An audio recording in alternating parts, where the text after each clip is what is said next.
Welcome to Cheese in Depth. I'm Michael Landis, and today I have Zoe Brickley with me, and we're going to talk about 4 of her special cheeses, but also talk a little bit about Jasper Hill. And so, before we get going, though, as American Cheese Month, I'm going to ask Zoe a very important question. What was your first experience at ACS? Zoe?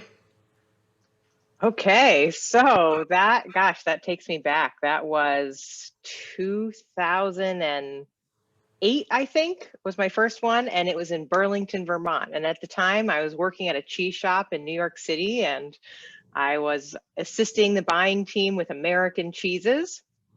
And I thought that was a really exciting job. So the idea of getting to go to the American Cheese Society conference and meet cheesemakers in real life was so exciting for me. I was kind of fresh out of school, and this was like my first real job. And I came all the way up to Burlington. And I remember I grew up in the woods kind of, and then I was living in New York City and sort of wide-eyed and like overwhelmed. And I just remember getting to Vermont and like breathing in the Vermont air. And I remember every time we had a break from programming, there was a hiking trail like behind the hotel, and I would like hop out and like do a quick lap around in the woods and come back.